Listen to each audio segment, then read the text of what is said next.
get into this. Brian Curtis, also a coach, a friend of ours, real estate agent, team leader, wears many hats. And I do. Mark Rader, also productivity coach for our office in Westlake Village. He's a longtime friend of mine, both friends. The only difference is that Mark plays pickleball with me. Brian does not. I've not taken up I never even heard of pickleball until a couple of years ago, and now everybody plays pickleball. So I got to start. It's too late, Brian. It's too late. Too late. Forget it. All right. Let's talk about what you should be doing next year, and a little bit of NLP, because Brian is hot on NLP as well, and we'll talk some dialogue when it comes to NLP. And for those of you who don't know what NLP is, we'll get into that too. But I'm going to go to you first, Brian, and I'll go to you, Mark. What we're looking at the current atmosphere of real estate, which is kind of right in the middle of up and down. Like some areas are definitely doing quite okay, and some areas are not. And we see the media going back and forth between it's going to crash. No, it's not. Some days the interest rates are going to get to 10. Some days they're going to get back down to 4. Right? It's crazy. It's like we don't know what the hell's going to happen. That's the truth. So with that, Brian, what are you finding is the best place to get clientele from and close them? So I'm going to kind of take that and tweak it a little bit. So like for me, I just did this earlier with another group that I'm talking to, and I really love this idea. It's a combination of stealing from different people. But here's an interesting thing. Like there's a whole bunch of real estate agents and a whole bunch of consumers who want it to be 2021 again, right? Would you guys agree with that? Yeah, okay. I want it to be 2021 again. I'll save you the suspense. It's not going to happen. So, but damn it. What? But here's the opportunity that we have, right? This is what I want people to look at, because we're talking dialogues. What I want people to look at is to be able to have this conversation. And what that conversation looks like for me is, what was good about 2021 for you, potential Mr. Buyer? Oh, this was good. That was good. Okay. What was bad about it? Because here's the thing, we get this interesting version of amnesia. We forgot that I paid $100,000 more than the asking price. I waived inspections. I looked at the house for 12 seconds because there was 100 people in the driveway behind me. We forget that. But all we remember is those 3% interest rates. But here's the thing. Let's take a $500,000 house in 2021. You probably paid $550,000 for it. You came up with an additional $50,000 in cash. Let's take that same $500,000 house today. You'll pay $480,000 for it, and the seller's paying your closing costs. Now, that's kind of an exaggeration. And I'm not saying I'm not doing that thing where they have on Facebook and it's the exact same payment. That's garbage. But here's my question. Would you rather have a $550,000 house at a 3% interest rate, or would you rather have a $480,000 house at a 6.5% interest rate? Because here's what happens. You're never going to be able to get a lower interest rate than that 3% if you have it. But here's the good news. Interest rates will come back down at some point in time. I don't know if I'll still be in the industry or not, but no, I'm just kind of kidding. But they will eventually come back down. And this is the thing I want people to grasp. Who had the biggest advantage in 2021? And I'm going to give you choice A or choice B. Choice A would be somebody who went to buy a house, or choice B, someone who already owned a house. I think it's choice B, because I'm sitting at 5% interest rate. Interest rates dropped to 3%. I refi. I didn't have to waive inspections. I didn't have to come up with $50,000 cash.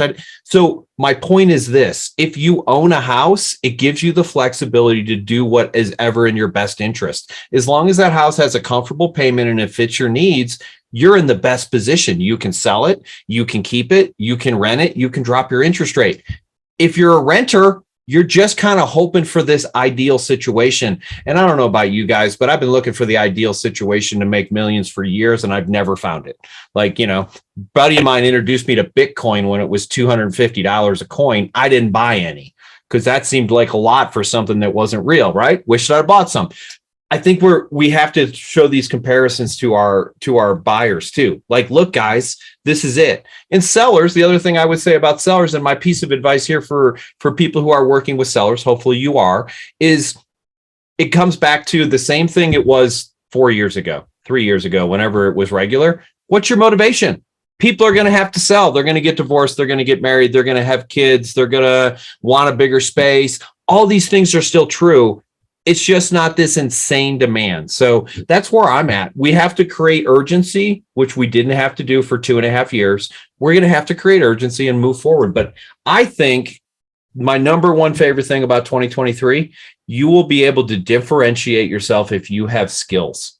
Because the only skill you needed in 2021 was I can be at the house in 10 minutes. That's no longer a skill set. So interesting. So 2007, 8, sorry, 2004, 5, and 6. 2004, 5, and 6, if you were looking to buy, you just needed to have a pulse. 2020, 21, you just needed to have a real estate license to succeed. Yeah. Now we're in a transition where you actually need, well, to qualify, you need to actually have a job and a good income and good credit score. Yeah. To be a successful real estate agent, you actually need to have skills and you need to work. Interesting. I like that, Brian. I like the reasoning. All right, Mark, what about you, buddy? Yeah, perfect. What you got, Mark?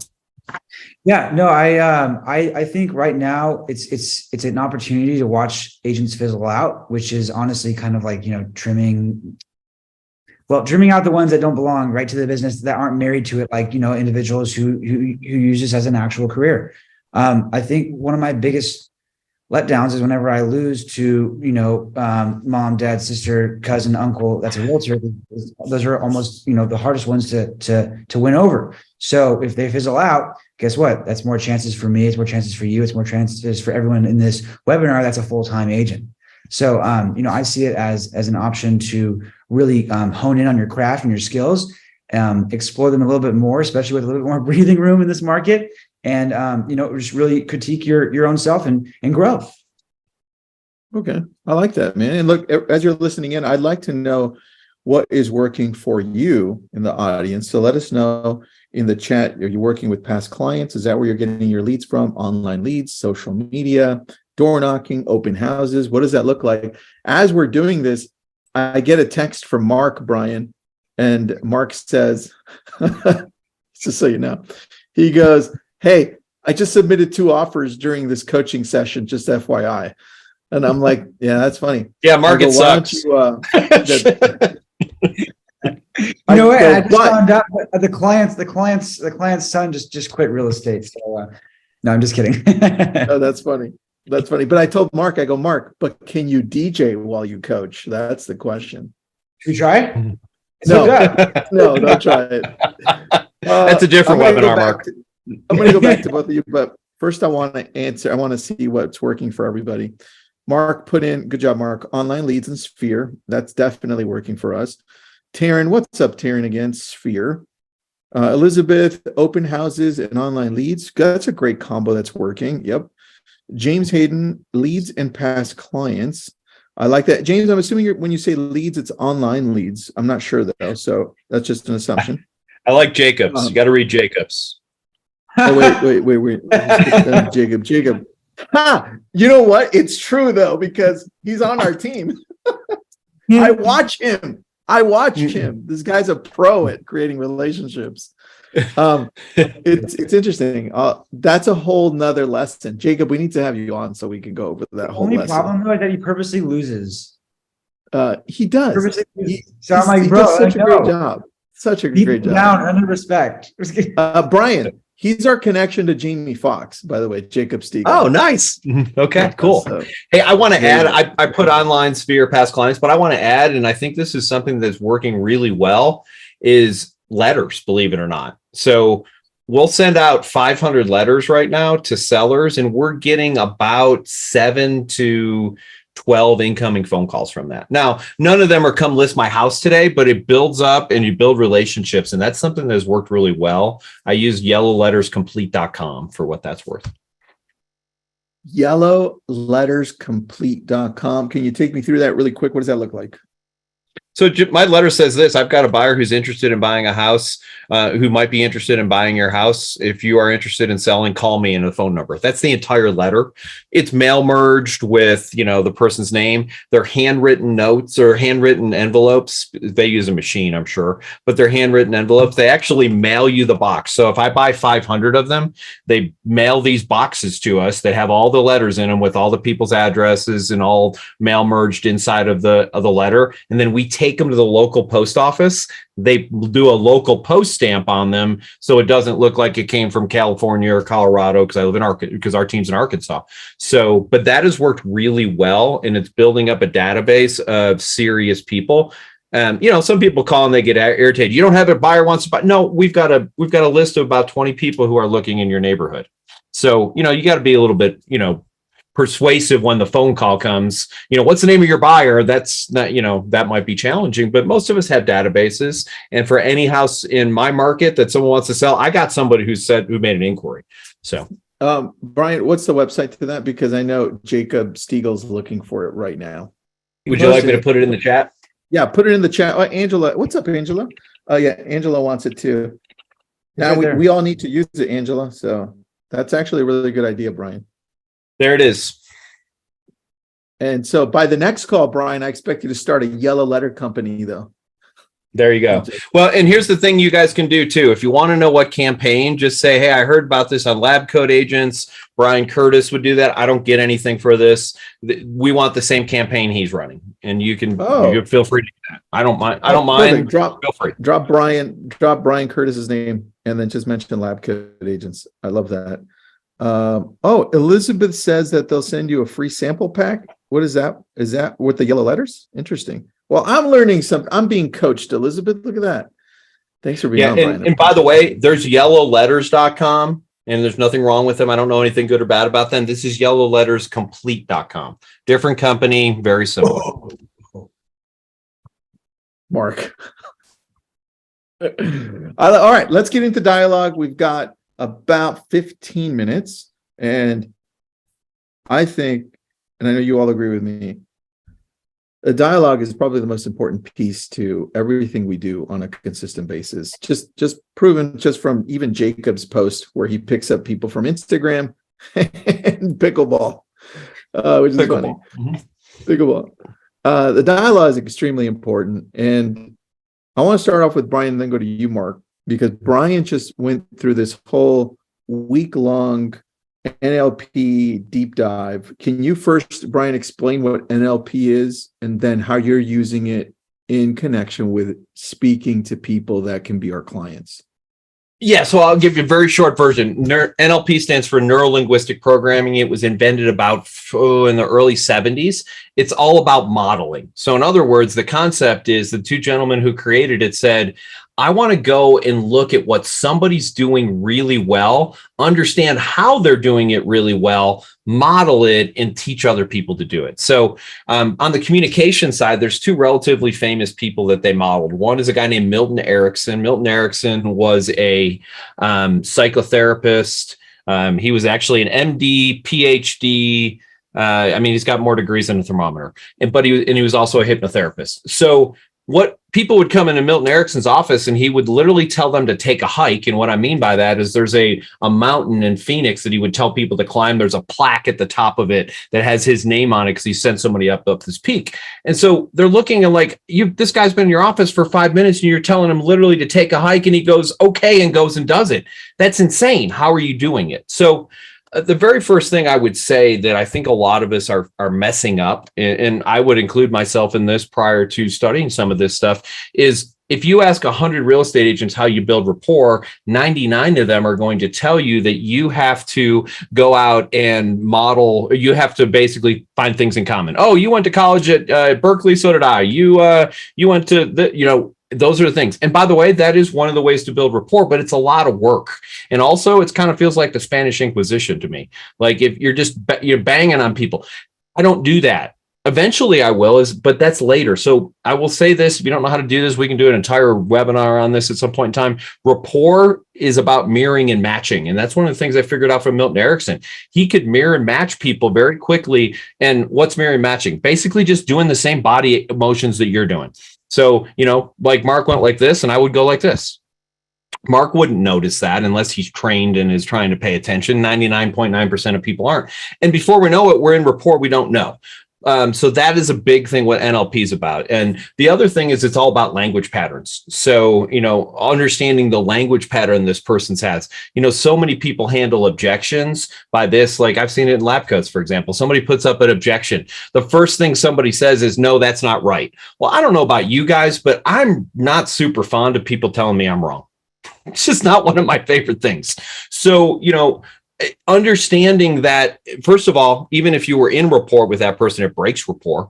And then studying what the things are that work. So, there's so many different things that we could talk about. Again, it's like hours and hours and hours of this. But what I would say to you is two things, and real simple. And again, because we don't have the time to go over all that. But step one, learn your scripts. And here's why. And I was not a person who said that 5 years ago. Why am I saying learning your scripts? Because the most important part of communication is not the words you say. So I want to memorize my scripts and then pay attention to how you and I are interacting, whether that's in person or on the phone. You can't really do it on a text message. But ultimately, we want to make sure that we are communicating with people in the way that they want. I heard somebody say this, and I love this. In every new relationship, at least one person is going to be uncomfortable. Volunteer to be that person. In other words, I want to do it your way. So here's some really cool things that you can do that can be helpful. So Tristan, pretend that I'm calling you. Ring, ring. Hello? Hello. So what's the very first word that should come out of my mouth? Hi, how are you? Close. But okay. Tristan said hello. So the first word that should come out of my mouth is hello. Oh, got it. So, Dale and I talk about that sometime, like cash call, or someone says this, like pay attention to words that people use. Like, a lot of people will pick a word and say it all the time. This is awesome. I really love this. That's awesome. Awesome. Awesome. Do you know what I should say back to that person? Awesome. Awesome. Awesome. Awesome. So that's called keyword backtracking. You should call me dude all day long. I should say dude to Tristan constantly because he always says dude, right? And, Mark. Wait, no, I'm just fooling around now. But Mark and Jacob listening in, dude, all day, dudes.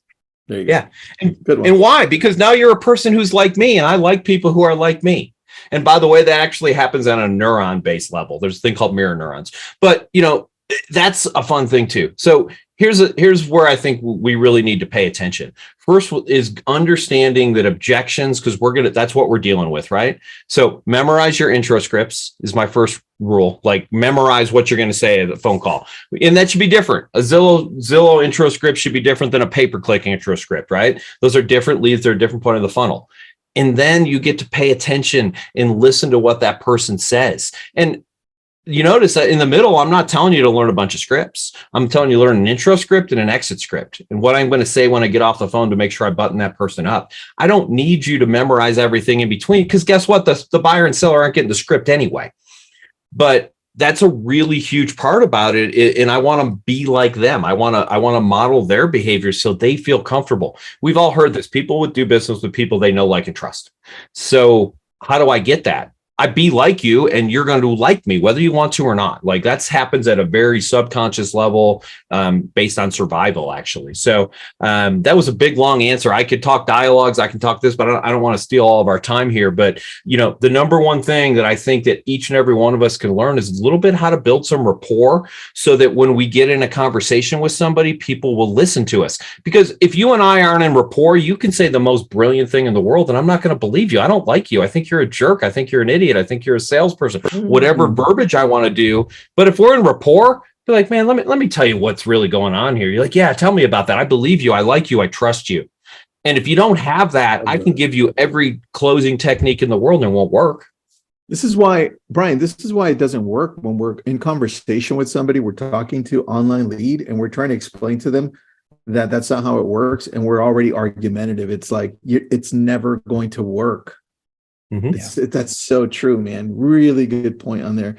By the way, because before I let Mark go next, we also coach. And I always forget to add that. I didn't wait till the end this time. If you have questions, Brian coaches with us too. So any questions you have there, just dump your information we'll talk to you. Now, Mark, in regards to what he was saying about rapport, you do it really well. You do it a lot more naturally than, let's say, somebody, not like Brian. Brian does it naturally. Jacob does it naturally. But in regards to now that Brian has gone through this whole thing for a week, and he's always, by the way, always been deep on NLP. He's more structured. Like, he actually knows that he's doing certain things over what you and I would do, Mark, because you and I are more natural, haven't thought of it. How do you approach the client? Because you do it so well. What are the natural things that you typically go to? Yeah, sure. I mean, first things first, I my main goal is to get the appointment on the call, right? But in order to do so, what I start to do, and what I always do, is I get them to talk about themselves, and I get them to talk as much as possible. I don't want to talk that much on our phone call. I want them to talk as much as they possibly can about why they're looking, what they're looking for, why are they even moving. And then if they say something along the lines of, I don't know, I'm just going to throw an example out. Let's say it's they're relocating for a job. So I'm going to ask like tons of questions within reason. What do they do? And, what do they think about the move? What area did they live in? And, what made them choose that career, and so on and so forth. They have kids that are moving with them, and, all this types of stuff, just get them talking about themselves. Again, within reason though, because there is a healthy boundary, because you don't want to make it awkward and just keep asking them, so many questions. There is definitely a boundary, and you will definitely know. But that's my go-to, is just to get them to talk about themselves. And because I know people like talking about themselves. It's a known fact. It is what it is. How do you gravitate to that so that you're talking more about them? Is it just in the questions that you're asking, or what's your approach? Yeah, definitely the questions and the tone too. The tone is super important in my opinion. The way I talk to them is a bit more typically like matching mirror, of course, but it's typically more like receptive and neutral. And then also, I just kind of go by the conversation of like, hey, you were on my website looking at some properties. I wanted to see, what kind of brought you to the search, and then they'll go into it, and then they'll start to kind of talk a bit about themselves and open up, rather than what I feel like a lot of people do is they go just for the straight sales pitch right away. Right. Or they do like what you said, they kind of start off in the process of arguing off the get-go, like, no, that's not how it works, or so on and so forth, kind of like what you and Brian were both saying. And that's really hard. Like, you have to remember, we're not even in front of the person. We're a voice over the phone, which we're already at a disadvantage. Yeah. Right. I like the idea that you earn the right to ask the tough questions. Like, if I'm on the phone for you for 30 seconds, I shouldn't be asking you about, are you pre-qualified? How much money do you have in the bank? No offense, but it's none of your freaking business. We don't know each other. The only thing more intimate for most people than money is their personal relationships with their significant other. Outside of that, and sometimes money's more important than that to some people. So you've been on the phone with 30 seconds and you're asking them if they've been pre-qualified. What an insult to this person. Earn the right to ask the hard questions. Yeah. Dude, that is a really good quote. I love that. Earn the right to be able to ask the hard questions. We tend to want to just have that right earned somehow, just by being able to call them because they gave us their phone number, right? Yeah. That's so good. All right, you added something here, Brian. It says discovery is so important. Who, what, why, when, and how. Can you go over that? Because I know Mark does that naturally, but tell us. I'll shout out to Dale. That's Dale Archdeacon's approach, and I've taken it. But Mark was talking about discovery. And here's the thing. Why do we need discovery? Well, we have to have discovery so that we can figure out how to help the person. Like, ultimately, sales is all about solving a problem, right? When Mark is closing a transaction, it's because he solved the problem. The person need to buy a house, they need to sell a house, they need something different. It's solving a problem. So I got to figure out who they are. Like, I want to know, how many kids you got, do you have a spouse, those kind of things, your significant other, whatever it is. When do you want to move? Where do you want to go? How are you going to do it? And if you use that rule, when you get off a phone, if you have who, what, why, where, when, and how, and by the way, the most important one arguably is why, because I'm going to take that, and I hate to say use it against them, but I'm going to remind them gently when they forget, like the listing that's way overpriced and they can't remember they wanted to be they had to be in Minnesota by, December 31st and their house isn't getting any showings. I can use that. Hey, Tristan, remember when we sat down and talked together a couple months ago, you told me it was really important that you were in Minnesota by the end of the year. We're not getting any showings. The only thing we have left to do is drop the price. So is that still important to you? So I can remind them of that. Well, if I don't know that, then I can't remind them of it. So That's yeah, true. discovery, who, what, why, where, when, and how. And by the way, when you do good discovery, think of how much easier it is to follow up. Hey, Tristan, you said that, last time we talked, you were getting ready for your kid's 16th birthday. How'd that go? That's a really big deal. How'd that go? I remembered that. Why? Because I wrote it down in my CRM, not because I remembered it. My brain ain't holding that. But, guess what? I cared. Because the other agent who called him back said, when did you want to look at a house again? I'm talking about their kids and their family. They don't care about buying a house from me, but they care about having a relationship. And that's we started this out talking about 21 versus 23. 2021, we didn't build relationships. We did not have time. If you're a relationship builder, if you're good at that, if you like people, or if you're willing to do those things, congratulations, 2023 is going to be a great year for you. That's true, man. I love that. I love the way you put that. All right. So, Mark, anything you want to add there? Kevin says, is there a reason I can't copy from the chat messages? That's strange. I don't know. I don't know. No, there's no reason on our end. You should be able to. If not, Kevin, this is recorded and we try to break it down into details as well. We have somebody who goes in and listens to this again, puts all the links in, and let me just show you what they do so you can see. And I'll put up the link to where this is at and where this is going to live. It's on our blog. It's abrillianttribe.com/blog. All of our sessions are there's Mark. What's up, Mark? We added you. See? Hey. Let's just go over to, let's say, the last one we did last week. We go over details, and then if there's any documents, we add them there. In this one, I don't think we had any documents, but this is where it lives, and you can watch it there as well. So let's put it in the link. Brian, I think we need to do a whole NLP section with you, man. That was really good. I'd love to, very passionate about it. I after spending 2 weeks in Phoenix, 17 days in a hotel. 2 weeks. Yes. I was giving you a week. Holy cow. It's 2 weeks, 17 days. I was there from October 31st and I got back home on November 17th. So, it was amazing. It's a great opportunity. Anytime, just like you, I'm a lifelong learner. Every time I go on Facebook, I see Tristan's got a new book he's reading. So lifelong learner, leaders are readers is the thing. But basically leaders are people who are out learning, growing, becoming a better version of yourself. Right. So the Silva method, that's very interesting. Someone asked about the Silva method. I'm not hugely familiar with the Silva method. I have done a little bit of research on it, but yeah, full disclosure, it's beyond my expertise currently. So. All right, dude, I think we can go on this. Oh, what book do you recommend, buddy? Well, go ahead, Brian, because you're talking about NLP. So I'm going to say a book that I just picked up. So say the NLP book. I don't have an NLP book I would suggest to somebody. I know that sounds weird. Most of them are written very technically and will put you to sleep.